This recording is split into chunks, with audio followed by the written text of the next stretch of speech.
اللهم صل علی سیدنا محمد وعلی آلہ قدر حسن و جمالہ۔ اللہ تعالیٰ اس ملک قوم اور امت پر اپنا خاص کرم کرے اور رحم کرے۔ بسم اللہ الرحمن الرحیم۔ آج بات کریں گے کہ ایک کا کھیل ہے اور اس کے ساتھ ساتھ جو ہیں وہ راز ہیں، ٹھیک ہے۔ مطلب ایک انسان ہے اور اس کے ساتھ اللہ تعالیٰ نے ساتھ اس کو ویپنز، ہتھیار کہہ لیں یا پاور کہہ لیں، انرجی بھی ہے اگر استعمال اس کا ٹھیک ہوتا ہے، ٹھیک ہے۔ اور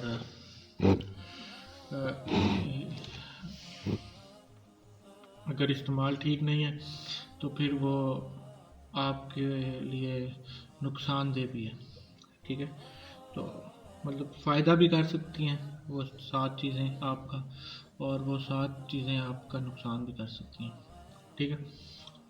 لیکن وہ 7 ہیں راز، ٹھیک ہے، دا سیکرٹ آف 7، ٹھیک ہے۔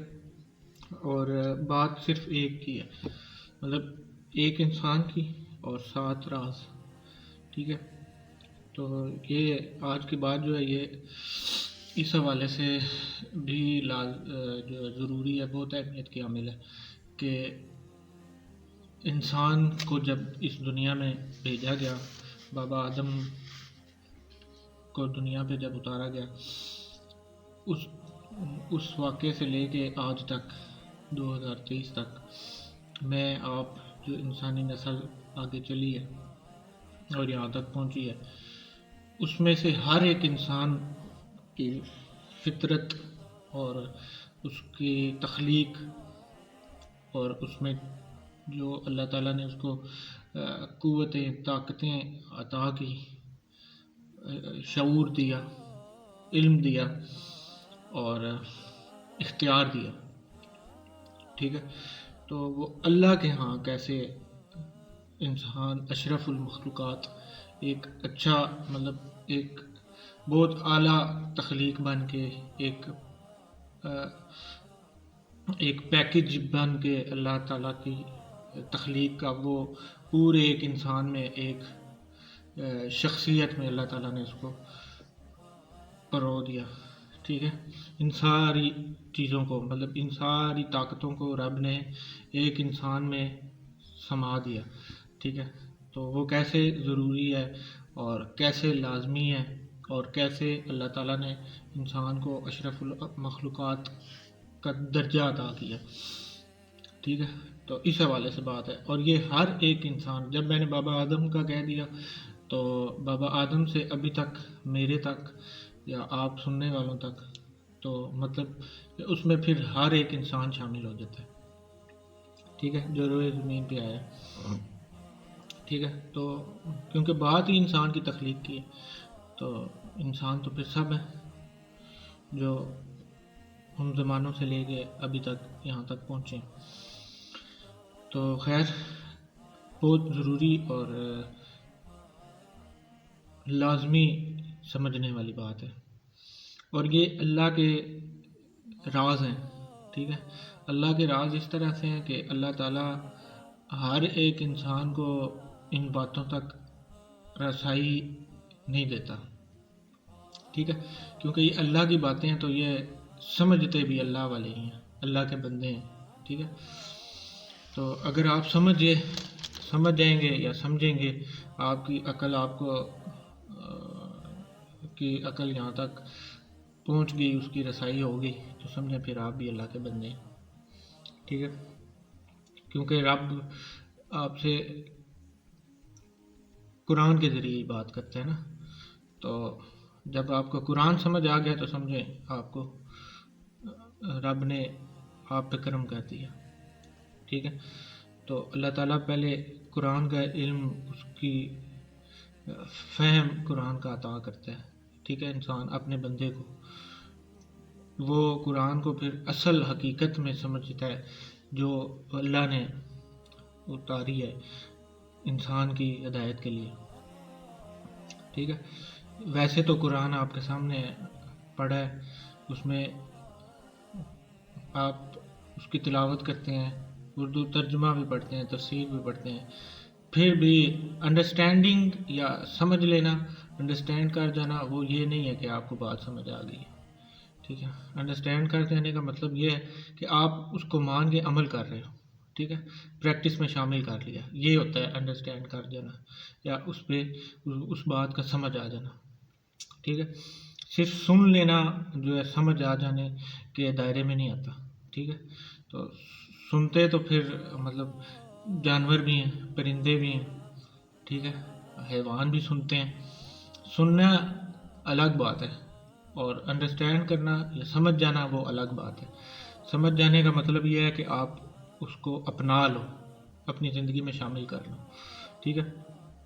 تو اسی سمجھنے کے حوالے سے میں آپ کو کہہ رہا ہوں کہ یہ رب اس کو عطا کرتا ہے کہ جس کو رب چن لیتا ہے کہ اس کو یہ بات سمجھ آ جائے کہ میں اس کو کیا کہنا چاہ رہا ہوں، یا اس کو دنیا میں کیوں بھیجا گیا. ٹھیک ہے. تو 99% یا 99.9% انسان جو ہمیں اس بات کی سمجھ نہیں آئی آج تک کہ ہمیں دنیا پہ بھیجنے کا مقصد کیا ہے، یا ہم دنیا میں بھیجے کیوں گئے ہیں. ٹھیک ہے. اپنا کاز، اپنا مقصد ہی کسی کو سمجھ نہیں آتا. ٹھیک ہے. وہ اپنا مقصد یہی بنائے بیٹھے ہوتے ہیں، میں بھی، آپ بھی، یہی کہ دنیا میں آئے ہیں، اچھا پڑھنا ہے اور ڈگری لینی ہے اور پھر سیٹل ہونا ہے. ٹھیک ہے. اور اچھا پیسہ کمانا ہے، کاروبار کرنا ہے. یہ ہمارا مقصد ہے ہمارے مطابق. ٹھیک ہے. تو اصل میں مقصد تو یہ نہیں ہے انسان کا. اگر آپ نے کلمہ پڑھا ہے تو جب کلمہ پڑھ لیا تو پھر مقصد چینج ہو جاتے ہیں. کلمہ نہیں پڑھا تو پھر آپ ان کی طرح ہیں جنہوں نے کلمہ نہیں پڑھا ہوا. ٹھیک ہے. تو مطلب پھر آپ نہ تین میں نہ تیرہ. تو بات اگر آپ کو سمجھ آ جائے گی تو میں تو بیان ہی اس لیے کر رہا ہوں کہ آپ کو سمجھ آ جائے. ٹھیک ہے. اگر رب نے مجھے توفیق دی ہے تو میں سمجھتا ہوں کہ آپ کو بھی یہ رب توفیق عطا کرے. ٹھیک ہے.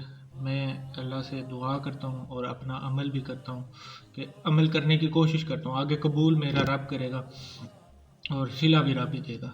مجھے بندے سے صلے کی امید نہیں ہے، نہ میں امید رکھتا ہوں. ٹھیک ہے.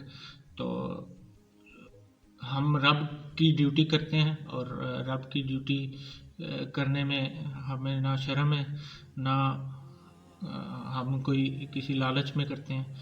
صرف اور صرف اس لیے کہ جو چیز ہمیں سمجھ آئی ہے وہ رب ہمیں یہ تربیت کرتا ہے، تعلیم کرتا ہے کہ وہ تم اپنے دوسرے مسلمان بھائی کو بھی وہ بتاؤ.